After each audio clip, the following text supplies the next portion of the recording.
When Diddy was having those parties, everybody was his friend. You would see all type of celebrities at the parties. It all started, in my eyes, with the brunches. Remember the brunches? You would see big time people there like Jamie Foxx, Jay-Z, just to name a few. French Montana. You know, everybody was Diddy's friend, and everybody was partying. And then the allegations start happening, and people start coming out and filing lawsuits. And now everybody wants to disassociate themselves from Diddy. And it seems like to me that a lot of his friends don't want to be his friends no more. But guess what? Everybody's talking. Things are all over the internet. Everybody's talking about this, their interactions with Diddy, that, things they seen Diddy do. And everybody wants to have a voice now, you know? And when Diddy comes home, because he's not going to be locked up forever, he's going to know exactly who to deal with and who not to deal with. And there's going to be people that turn their back on him, and he's going to remember that, you know? And now you got people deciding if they're still down with Diddy, if they're still supporting Diddy, if they're not. Most people aren't. I'm going to be honest with you.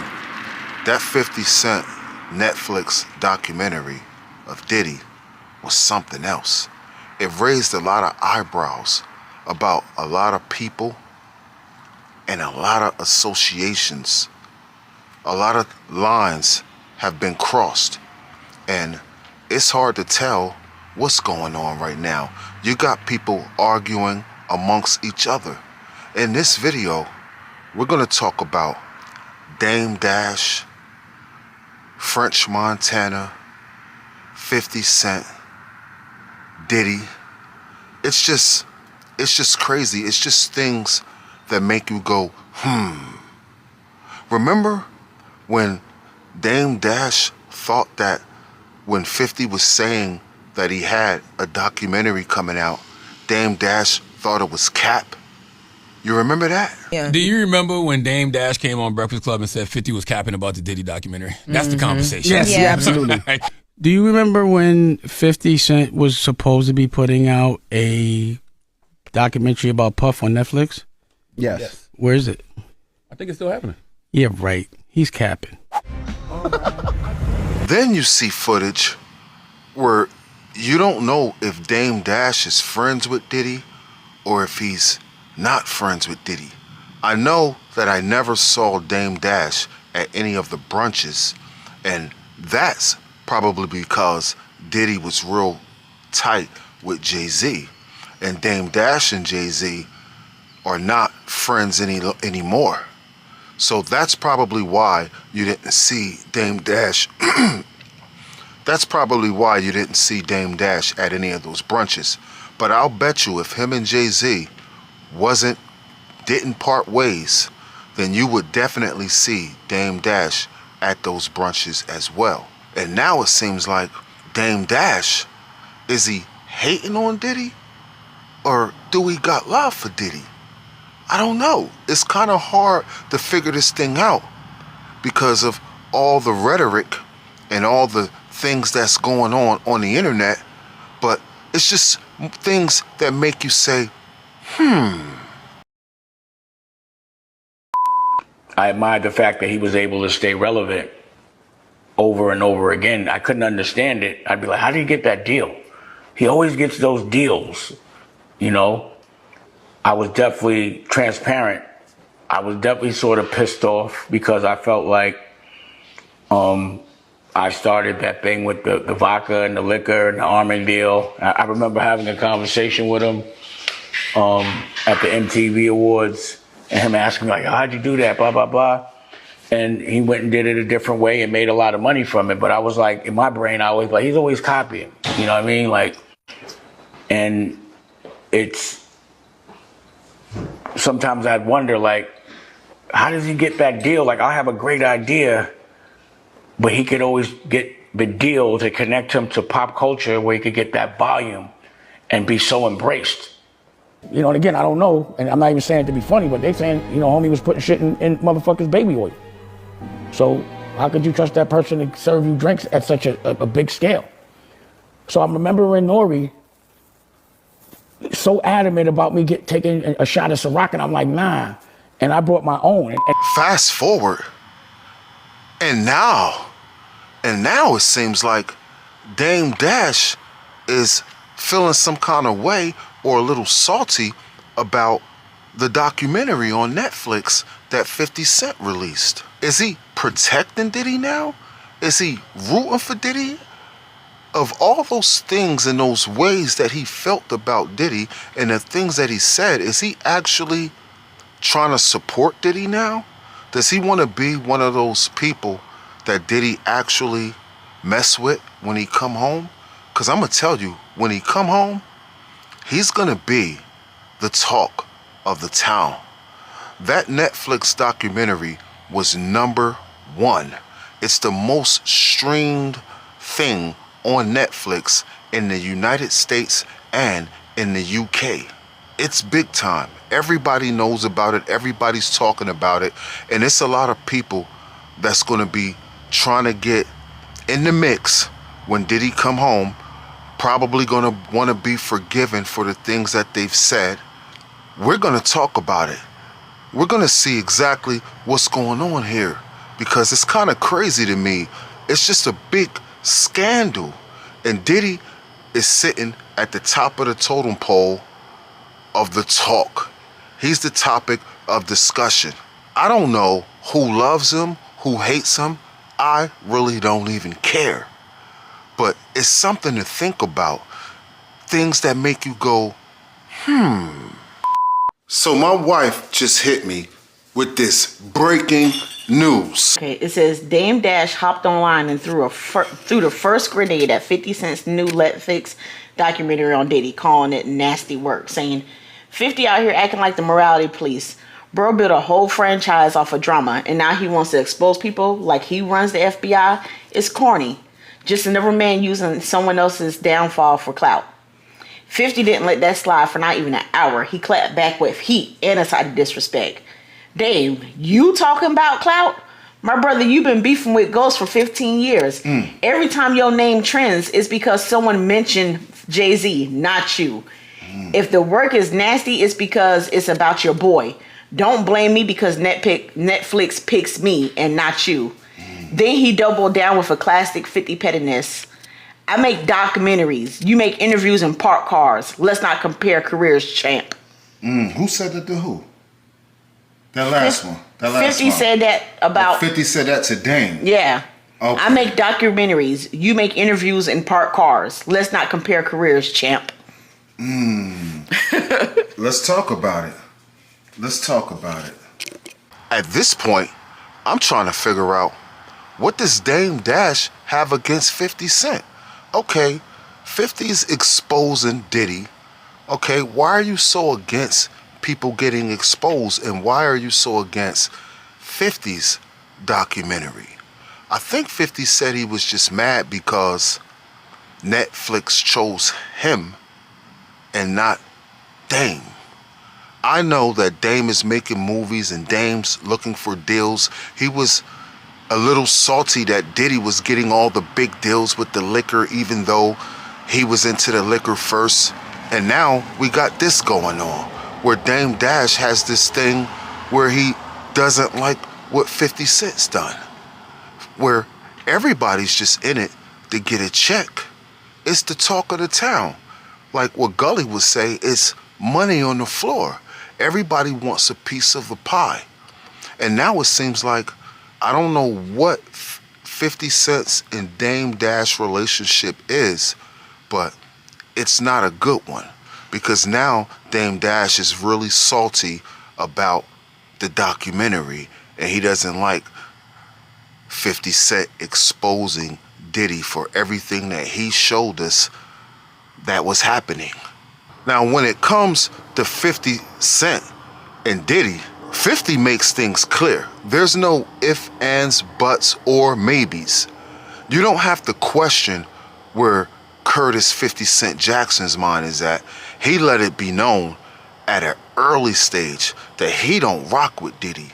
And he has his reasons. He has his reasons why he don't rock with Diddy. It's just not his type of thing.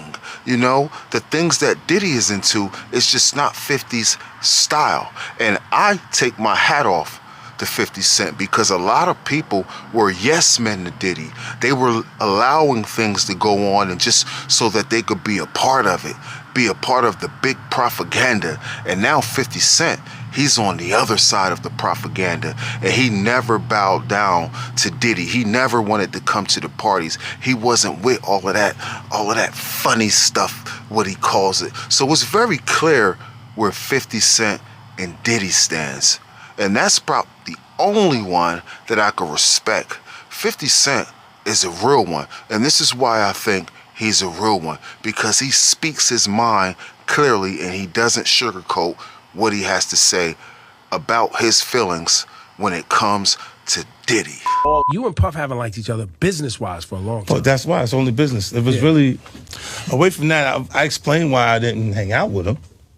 Right? Because it's a little fluffy stuff going on. It's not your scene. It's not my style. Not your scene. They hug you from the front and the back at the same time. Exactly. I got uncomfortable with him because the way he was acting to try and get me to hang out with him was like, yo, I'll take you shopping. Like, and I'm like, what you mean? Like, that's something you say to a woman you're attracted to, maybe. Right. It's just weird, bro. Like, and now you start to see a lot of the weird stuff that was there. It looks like it all lines up, don't it? It was not in the closet. It was in front of you, and you wasn't seeing it because you see the beards, or you see the girls. So you didn't look at them the way it actually is to a degree. Now, like, and when I say people respond, how people respond to things matter. Like the internet will take to it and just go off with it. Meek responds being the uncomfortability. He goes, "Yo, nah, I spent $100,000 to find out why my name is in this like this, and it's in it only because he's uncomfortable." You don't hear him talking about French. French was right there. Yeah. Right? Why you get so quiet? You guys make me feel like I'm scared. Well, we're listening. I'm listening. It's a lot. Now with French Montana, this is a shocker to me because I never known French Montana to be associated with Diddy at all. I know he was rocking with Rick Ross, you know what I'm saying? And then that video came out, Shot Caller. That video was fire. That song was fire. And Diddy was associated with that record, you know what I'm saying? And then it was a hit for a long time, and then it went. And I wasn't used to seeing French Montana being associated with Diddy at all, you know? But behind the scenes, it was a lot going on between Diddy and French Montana. They had a friendship. They had a relationship. And they was probably doing business together and partying together. We just didn't know. But everything happens in the dark comes to the light. And in this video, I'm starting to put the pieces together, and I know a lot of people already have put these pieces together, and it's just crazy when you think of the big scheme of things, like when you just analyze everything was happening with my boy French Montana. See, I've been watching French Montana since he was standing in front of the pool tables battling on Fight Club. Hard body type John. Coke boys. You know what I'm saying? I never imagined to see French Montana in this light with your boy Diddy. Day to you. Happy birthday, dear French. Happy birthday to you. Thank you. This is First time ever.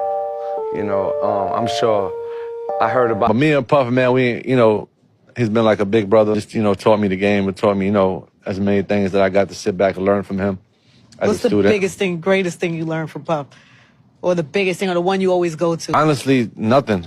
Really?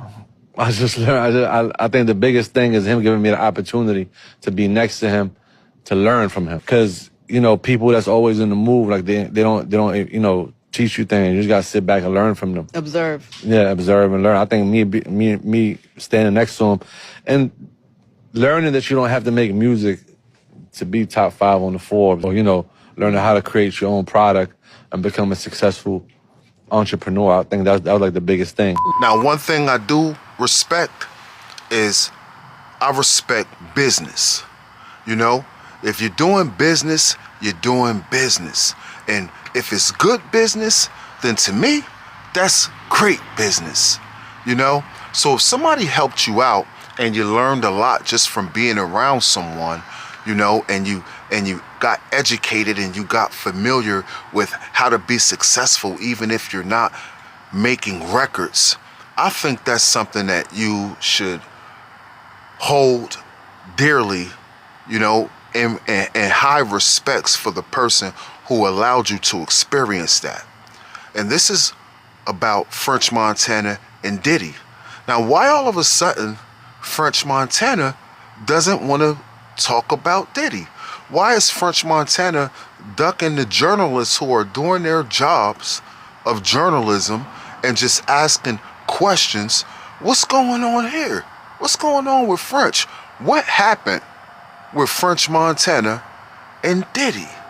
Things that make you go, Is that French Montana? It's French Montana. Hey, what's up, French? What's up? How you doing, man? What's been new with you, man? What's going on? Hey, are you gonna go to the Met Gala this year? Oh, it depends. But you're usually there, right? Yeah, You've been yeah. there a few times. Do you know what this year's theme is? What's that? Black tie. So it's like a black tie affair. Yeah. How would you approach that to be different? Men were used to be seen in black ties. How would you approach that?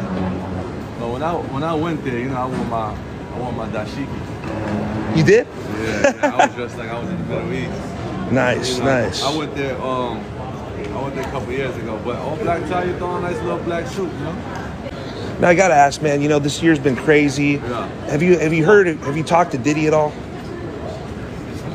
No, I hear you. Hey, French, take care though, man. Be easy, bro.